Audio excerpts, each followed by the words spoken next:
Hello everyone, Mr. Price here, continuing the Watsons Go to Birmingham 1963.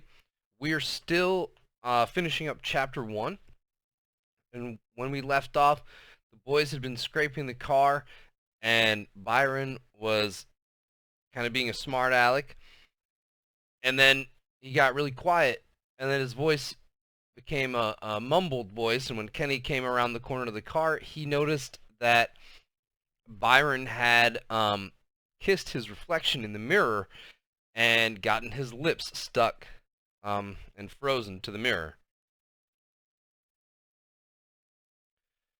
So we're going to go ahead and pick up from the exact moment where we left off, where the family had kind of gone inside, except Kenny lingered in the doorway, and Mama was saying these really polite things to Byron, like, you know we love you, honey, and we'd never do anything to hurt you, and it was kind of scaring him. And then she started doing something. She put a scarf around his head, saying that she was trying to warm it up. So, going from there.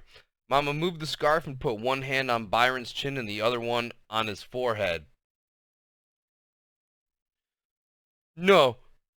Help! Help me! Kenny! Mama gave Byron's head a good hard snatch, and my eyes automatically shut, and my hands automatically flew up to cover my ears, and my mouth automatically flew open and screamed out, "Ow!" I didn't see it, but I bet Byron's lips stretched a mile before they finally let go of that mirror. I bet his lips looked like a giant rubber band before they snapped away from that glass. I didn't hear it, but I bet Byron's lips made a sound like a giant piece of paper being ripped in half.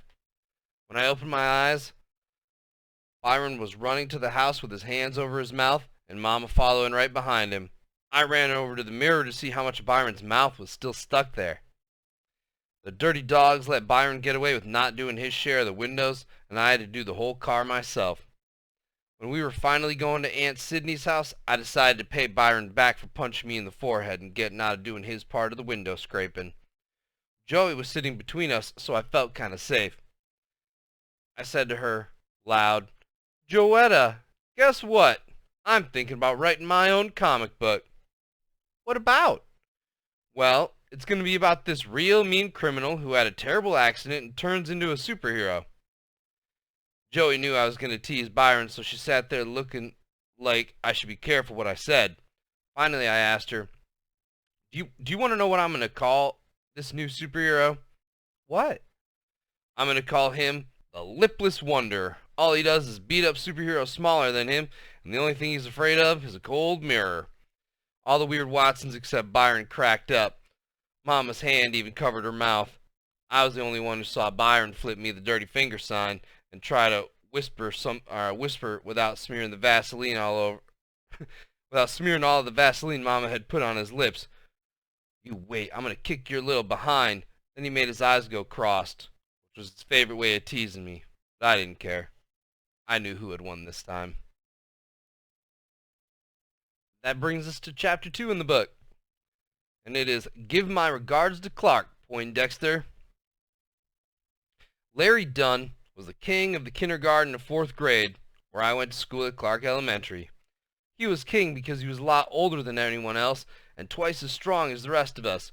He was stronger because he was almost full grown and he'd flunked some grade 2 or 3 times. He was the 3rd oldest kid at Clark. The only ones older than him and stronger than him were Byron and Buphead, who were in 6th grade and who'd also flunked some grade at least once. We weren't sure because it was something that Mama and Dad didn't talk about. Larry Dunn was king of the kindergarten of 4th grade only because Byron didn't care about them. Larry was the king of Clark, but Byron was a god. It seemed like that would make me a prince or a real strong angel or something, but it didn't work that way. I was just another 4th grade punk. I guess having the school's god as my brother did give me some kind of special rights, but not a whole bunch. It helped me with stupid stuff like the time I found a dollar bill and got too excited and was crazy enough to show it to Larry Dunn. I knew this was a big mistake about a second before he stuck his hand out and said, "Let me see it." What could I do? "Kenny, he said. "Where'd you find this buck?" "Outside the school, over by Kenilworth." Larry turned my dollar over and over and I started getting nervous. "You know what, Kenny?" "What?" I held my breath. "This is some real strange stuff, but I lost 50 cents over on Kenilworth yesterday, and I bet my 50 cents got hooked up with someone else's 50 cents and made this here buck." Whew! I let my breath go, smiled and nodded. We went to the store to get change, and Larry Dunn got back the 50 cents he lost, and I got to keep the other 50 that got hooked up with Larry's. I knew if it wasn't for Byron being my big brother, Larry would have said something like, "Since my 50 cents found this other 50 cents, and they made this here buck, I'm going to keep the whole thing. You know the rules. Finders keepers, losers weepers." Having the school's God as my relative helped in some other ways, too. I had two things wrong with me that would have gotten me beat up and teased a lot more than I did if it hadn't been for Bi. The first thing was because I loved to read. People thought I was real smart, teachers especially. Teachers started treating me different than other kids when I was in the first grade. At first I thought it was cool for them to think I was smart, but then I found out it made me enemies with some of the other kids. Back when I was in the second grade, Miss Henry used to take me to different classrooms and have me read stuff out of the Bible or the newspaper in front of the other kids. That was a lot of fun until I started looking up from what I was reading and noticed that while Miss Henry and the other teachers were smiling a mile a minute, all the kids had their faces twisted up or were looking at me like I was a six-legged dog. 2 years ago, Miss Henry took me to Mr. Alum's 5th grade class. Mr. Alums was the toughest teacher in the school, and just being in front of him was kind of scary. He looked down at me and said, "Good morning, Mr. Watson. I hope you're in good form today." I just nodded at him because I wasn't sure what that meant. "Don't be nervous, Kenny," Miss Henry said. "Mr. Alums would like you to read a few passages from Langston Hughes." She handed me a book and said, "You wait here while we introduce you to the class." Man, some of the time I wished I was as smart as these teachers thought I was, because if I had been, I would have dropped that book and run all the way home. If I'd have been smart enough to figure out what was going to happen next, I would have never gone into that room. I stood in the hall looking at the stuff they wanted me to read while Mr. Alums told his class, "All right, I have a special treat for you today. I've often told you that as black people, the world is many times a hostile place for us." I saw Mr. Alums walking back and forth, whacking a yardstick in his hand. "I've pointed out time and time again how vital it is that one be able to read well. I've stressed on numerous occasions the importance of being familiar and comfortable with literature. Today, Miss Henry and I would like to give you a demonstration of your own possibilities in this regard. I want you to carefully note how advanced this second grade student is, and I particularly want you to be aware of the effect his skills have upon you. I want you to be aware that some of our kids read at miraculous levels." I saw Mr. Alums point the yardstick at someone somewhere in the class and say, "Perhaps you'd like to finish the introduction. I think you know our guest quite well." Whoever he pointed at said, "What? I didn't do nothing." Miss Henry waved for me to come in and stand in front of the class. I guess I was too nervous about Mr. Alums to have recognized the voice before, but as soon as I walked into the room, I froze. There, in the two seats closest to the teacher's desk in the very first row, sat Buffhead and Byron. The Langston Hughes book jumped from my hand and the whole class laughed. Everyone but Byron. His eyes locked on mine and I felt things start melting inside me. Mr. Alum slammed the yardstick on his desk and the class got real quiet. "Let's see if you find this so humorous after you've heard how well this young man reads. And Byron Watson, if you are incapable of taking some of the fire out of your eyes, I assure you I will find a way to assist you." If instead of trying to intimidate your younger brother, you would emulate him and use that mind of yours, perhaps you'd find things much easier. Perhaps you wouldn't be making another appearance in 5th grade next year. Now would you? Byron got one more dirty look in at me, then looked down at his desk.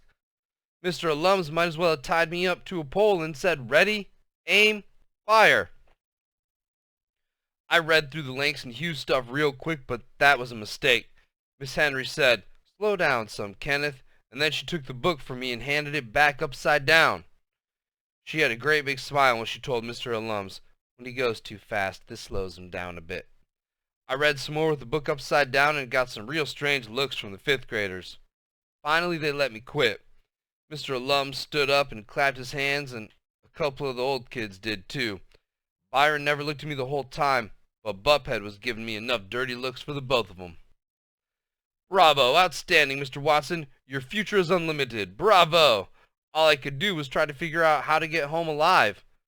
I didn't even get out of the schoolyard before Byron and Buphead caught up to me.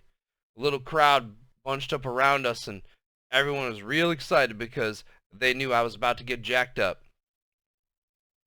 Buphead said, "Here that little egghead punk is." "Leave the little clown alone," Byron said. "It's a crying shame, taking him around like a circus freak." He punched me kind of soft in the arm and said, "At least you ought to make him pay you for doing that mess. If it was me, they'd be coming out their pockets with some folding money every time they took me around." You probably don't know what he's saying, but think about it in the context. He's talking about being paid and talking about money, folding money. You'd want actual bills, not coins. He would want money that could be folded, not just clunk, clunk, clunk, dropped in is a coin that's unfoldable. And, the bills are worth more. That's why he's saying that. I couldn't believe it. I think Byron was proud of me. When everybody saw Byron wasn't going to do anything for me, anything to me for being smart, they all decided that they better not do anything either. I still got called Egghead or Poindexter or Professor some of the time, but that wasn't bad compared to what could have happened. The other thing that people would have teased me about a lot more if it hadn't been for Byron was my eye. And that is where we're going to have to stop today, ladies and gentlemen. I hope that you are enjoying the chapters. We're midway through chapter 2 right now. We'll pick up with it tomorrow. I hope you have a great day. Remember to complete your exit ticket. Talk to you soon. Bye.